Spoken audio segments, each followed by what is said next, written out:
नमस्कार। आज वीर सावरकर का जन्म दिवस है।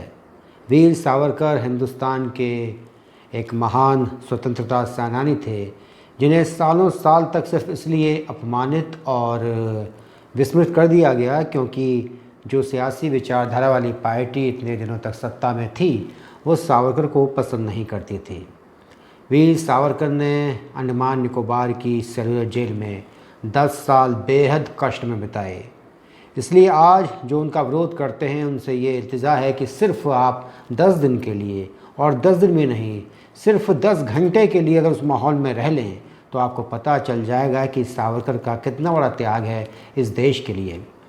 10 सालों तक घोर कष्ट सहने से पहले सावरकर की कर्मभूमि भारत की बजाय लंदन में हुआ करती थी, जहाँ महात्मा गांधी खुद उनसे मिलने पहुँचे।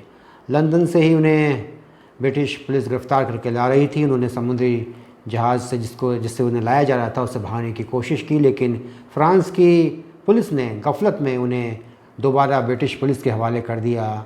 बाद में फ्रांस को इस बात का अफसोस रहा कि उन्होंने एक महान क्रांतिकारी को एक आम अपराधी समझकर ब्रिटिश सिपाहियों के हवाले कर दिया। इसके अलावा वीर सावरकर के खाते में जो सबसे बड़ी बात है, जो सबसे बड़ी उनकी उपलब्धि कही जाती है, वो ये कही जाती है कि इन्होंने जो आज हमारे देश में हिंदुत्व की बात हो रही है, उस शब्द को पहली मर्तबा वीर सावरकर ने ही दुनिया के सामने प्रस्तुत किया। हालांकि इससे पहले बंगाल में चंद्रनाथ बसु इसे काफ़ी प्रचारित कर चुके थे। बहरहाल इसका श्रेय ज़्यादातर लोग वीर सावरकर को ही देते हैं। वीर सावरकर को जो लोग मुस्लिम विरोधी बताते हैं, उन्हें इस बात का इल्म होना चाहिए कि प्रथम स्वतंत्रता संग्राम जो उन्होंने किताब लिखी, उसमें उन्होंने इसे भारत का पहला संग्राम बताया है, जंग आज़ादी का, और इसमें बहुत बड़ी भूमिका मुसलमानों की भी थी। और अगर सावरकर को मुसलमानों से कोई शिकायत होती तो वो एक ऐसे आंदोलन को इतना प्रचारित क्यों करते, उसके बारे में इतना क्यों लिखते, जिसमें कि मुसलमानों की एक महत्वपूर्ण भूमिका थी। इससे कोई इनकार नहीं कर सकता। और सबसे बड़ी बात यह है कि सिर्फ हिंदू राष्ट्र की जो उनकी अवधारणा थी, केवल उसी कारण ने एक विलन बना दिया है। लेकिन हिंदुस्तान अजीब देश है। अलीगढ़ मुस्लिम यूनिवर्सिटी की स्थापना करने वाले सैयद अहमद तो खुलेआम अंग्रेज़ों की हिमायत करते थे। उन्होंने हमेशा उनके समर्थन में लिखा, पढ़ा, बोला, उनके मन मुताबिक तमाम काम किए और एक ऐसा बीज बोया जो आज वट वृक्ष बनकर हिंदुस्तान को बड़ा कष्ट दे रहा है। और बहुत बड़ा कष्ट, बहुत महान कष्ट तो वो खैर 14 अगस्त 1947 को दे ही चुका है। इसके अलावा मिर्ज़ा गालिब बहुत बड़े शायर थे, इसमें कोई शक नहीं। बहुत बड़ा नाम है उनका हिंदुस्तान में। वैसे तो ये बात अलग है कि कुछ लोग जो हिंदुस्तान में रहते हैं या फिर पाकिस्तान में, वो उन पर अपना दावा ठोकते हैं, लेकिन खैर बहरहाल हम तो मिर्ज़ा गालिब को अपना ही मानते हैं। गालिब साहब ने भी बड़ी दरख्वास्त दी कलकत्ते से लेकर क्वीन को वहाँ लंदन में, ताकि उनका जो वजीफ़ा रोक दिया गया है इस शक के आधार पर कि उन्होंने इनकलाबियों का, बागियों का साथ दिया, जबकि गालिब साहब ने खैर किसी का साथ नहीं दिया। न वो अंग्रेज़ों के साथ थे सैयद अहमद की तरह, और न ही वो क्रांतिकारियों के साथ थे मौलवी अज़ीमुल्लाह या दूसरे मुस्लिम नायकों की तरह। इस देश में खुलेआम खिलाफत आंदोलन की हिमायत करने वाले महात्मा गांधी धर्मनिरपेक्ष हो सकते हैं, लेकिन सावरकर सांप्रदायिक हैं। जिन्ना की तस्वीर हटाने पर तमाम अलीगेरियन एक हो गए। वी स्टैंड विद AMU, सबकी जो फेसबुक वॉल है उस पर उनका कवर फ़ोटो या प्रोफाइल फ़ोटो हो गया। वो खुद आँख से बातिल की शिकस्ते फाश देखने लगे। बेचारा मजाज जो है, उसकी रूह जिसने ये लिखा था, वो भी ऊपर बैठ के बड़ी दुखी हो रही थी कि मैंने लिखा तो किसी और मकसद से था, लेकिन ये तो मैंने अलीगढ़ के लिए लिखा था, लेकिन ये तो अलहदगी पसंद लोगों का नारा बनकर रह गया है। इसके अलावा जिस इंसान ने हिंदुस्तान को सबसे बड़ा दर्द दिए जाने की पटकथा लिखी, इकबाल, जिसने ये पाकिस्तान का फ़लसफ़ा दिया, उस इकबाल के नाम पर हिंदुस्तान में उर्दू डे मनाया जा सकता है।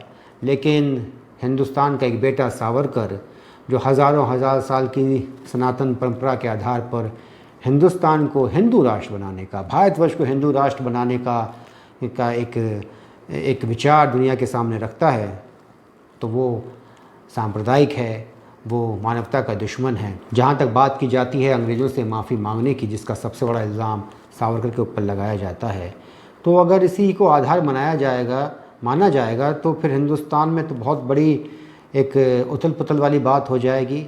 उस वक्त की जो फ़ौज थी, पुलिस, प्रशासनिक अधिकारी और हर सरकारी मुलाजिम वो इंग्लैंड के राजा या रानी की वफ़ादारी और इंग्लैंड के सिंहासन की रक्षा की शपथ खाया करता था। तो क्या फिर उन तमाम लोगों से इस बात का सवाल जवाब उस वक्त भी किया जाना चाहिए था और आज जो उनकी संतति है उनसे किया जाना चाहिए कि उन्होंने इस तरह की कस्में क्यों खाईं। माफ़ी मांगना एक रणनीतिक कदम हो सकता है। वीर सावरकर जैसा आदमी जो बहुत लिखने पढ़ने वाला आदमी था, जिसने 38 के लगभग किताबें लिखी, जो सारी दुनिया में गया था देश के लिए, देश की क्रांति के लिए, उसे एक बहुत ही संकुचित कमरे में बंद कर दिया गया जहाँ पर कोल्हू चलवाया जाता था। उससे लिखने पढ़ने के लिए कोई साधन नहीं थे जिस तरह से और नेताओं को दिए जाते थे, इसलिए दीवारों पर खुरेच कर नखूनों से अपनी बातें लिखी। ऐसे आदमी को आप किस तरीके से बंद करके रख सकते हैं? तो वो कोई ना कोई तो जुगत लगाएगा कि वो बाहर निकले और अपनी जो सोच है, अपनी जो योजनाएं हैं, उन्हें अमली जामा पहनाने की हर मुमकिन कोशिश करे, और यही वीर सावरकर ने किया। वैसे भी हम हर बात को अपने हिसाब से तोड़ मरोड़ कर अपने नफ़े नुकसान के आधार पर स्वीकार या अस्वीकृत करते हैं। यही वजह है कि कोरेगांव भीमा में जब महार अंग्रेज़ों की तरफ से पेशवा से लड़ते हैं तो वो बहुत बड़े खलनायक हो जाते हैं, और जब सारागढ़ी के युद्ध में अंग्रेज़ों की तरफ से अफ़गानियों से सिख लड़ते हैं तो बहुत बड़े नायक हो जाते हैं। नायक और खलनायक बनाने की जो हमारी परिभाषा है वो इस हिसाब से बदलनी नहीं चाहिए। 1942 के भारत छोड़ो आंदोलन में आधिकारिक रूप से तकरीबन 2.5 लाख के आसपास लोगों ने जो सक्रिय रूप से भाग लिया, लेकिन उस वक्त लगभग 25 लाख भारतीय नौजवान विभाजित भारत में फ़ौज में और पुलिस में काम कर रहे थे, यानी कि चट्टान की मानिंद खड़े हुए थे बरतानी हुकूमत को रोकने के लिए, बरतानी हुकूमत की हिफाजत करने के लिए। और आज एक देश के कायद आज़म जिन्ना और दूसरे देश के भगवान डॉक्टर अम्बेडकर, हर राजनीतिक दल के नायक डॉक्टर अम्बेडकर कितने दिनों रहे थे अंग्रेज़ों की जेल में। दिन तो छोड़िए, घंटे तो छोड़िए, वो मिनट भी नहीं रहे। और उनके कैसे ताल्लुकात थे, उन्हें किस तरीके का ट्रीटमेंट दिया जाता था अंग्रेज़ी हुकूमत की तरफ से, इसके बारे में कोई बात छुपी नहीं है, कोई भी जाकर रिसर्च कर सकता है। इसके अलावा जो लोग सत्याग्रह में, स्वदेशी आंदोलन में, अंग्रेज़ों के ख़िलाफ़ प्रदर्शनों में जेल जाया करते थे, तो बड़े नेताओं को तो किसी महल को एक मेकशिफ्ट जेल की तरह बना दिया जाता था, उसमें बंद कर दिया जाता था, नज़रबंद किया जाता था, और उन्हें वहाँ पर तमाम तरह की सहूलतें दी जाती थीं। वो वहाँ पर किताबें लिखते थे, अपनी आत्मकथाएं लिखते थे, अपने बच्चों से ख़त व किताबत करते थे, बागवानी करते थे, लोगों से मिलते थे। और इसके अलावा जो साधारण कार्यकर्ता थे, उन्हें भी अगर उस वक्त के कष्टपूर्ण जीवन से तुलना की जाए तो कोई ख़ास कष्ट कारागारों में नहीं हुआ करता था, जबकि बहुत सारे तो ऐसे थे जिन्हें घर पर 2 वक्त का खाना नसीब नहीं था, लेकिन जेल खाने में 2 वक्त का खाना बड़े आराम से मिल जाया करता था। लेकिन असली कष्ट होता था क्रांतिकारियों को, बेहद उनके साथ यातनापूर्ण व्यवहार किया जाता था, टॉर्चर किया जाता था, उनके साथ पाशविक व्यवहार किया जाता था, उनके परिवार वालों को परेशान किया जाता था। और अफसोस की बात देखिए कि जब देश आज़ाद हुआ तो ये तमाम क्रांतिकारी नेपथ्य में ढकेल दिए गए, और जो लोग सिर्फ मटर गश्ती करने के लिए जेल आते जाते रहते थे, वो तमाम लोग वीर और महान स्वतंत्रता सेनानी के रूप में स्थापित कर दिए गए। और एक अजीब बात तो यह है कि स्वतंत्रता सेनानियों के नाम पर जो पेंशन दी जाती है, उसके लाभार्थियों की संख्या साल दर साल घटने के बजाय बढ़ती ही चली जा रही है। आज़ाद हिंद फ़ौज में जिन सिपाहियों को नेताजी ने भर्ती किया, जो कि जर्मनी और जापान की फ़ौजों द्वारा बंदी बना लिए गए थे, और अगर नेताजी उन्हें वहाँ से निकाल कर ना लाते तो शायद हिटलर के गैस चैम्बर के उन्हें दर्शन करने पड़ते या फिर जापानियों की क्रूरता झेलनी पड़ती। बहरहाल नेताजी ने उन्हें आज़ाद हिंद फ़ौज में भर्ती किया, उन्होंने देश के लिए लड़ी। लेकिन कितनी दुख की बात है कि जो अंग्रेज़ों की वफ़ादार फ़ौज रही, जिसने अंग्रेज़ों के कहने पर जलियांवाला बाग में अपने ही लोगों पर गोलियां चलाईं, वो तमाम लोग वो तो फ़ौज में बदस्तूर कायम रहे, लेकिन आज़ाद हिंद फ़ौज के किसी भी सिपाही को, किसी भी अफसर को दोबारा फ़ौज में नहीं लिया गया। उन पर अनुशासनहीनता का इल्ज़ाम लगाया गया।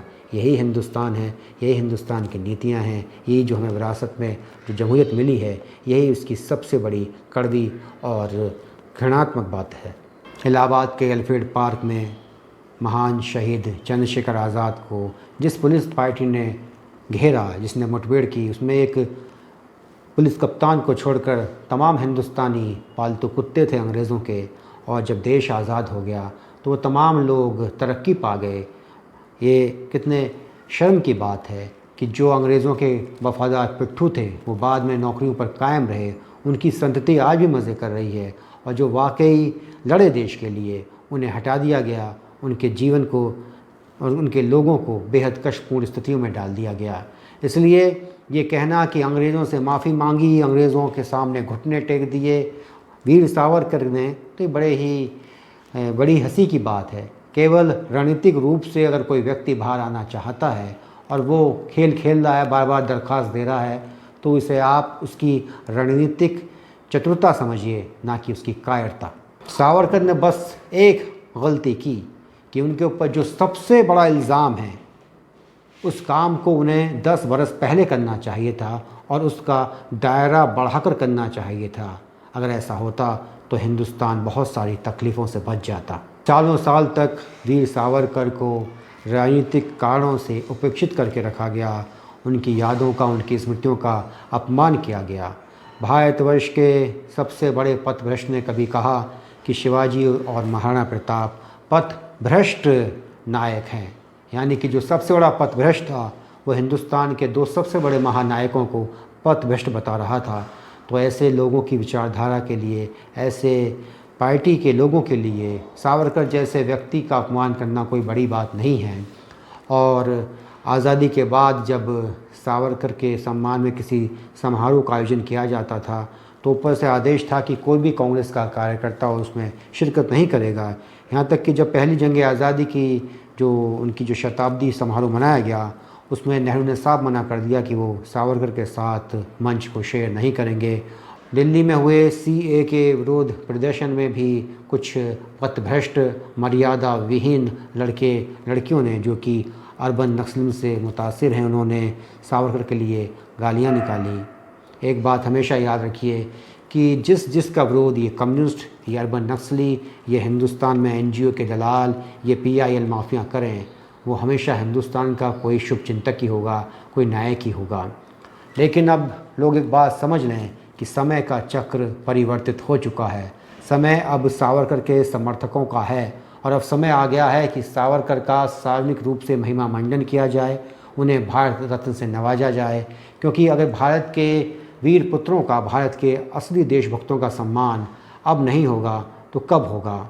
ये समय है कि हम अपने उन तमाम नायकों का सम्मान करें, उन तमाम नायकों को हम वक्त की गर्ज से बाहर निकाल कर लाएं, जिन्हें इसलिए भुला दिया गया क्योंकि जो राजनीतिक विचारधारा थी, जो सत्ता में थी, उन्हें ये लोग सूट नहीं करते थे।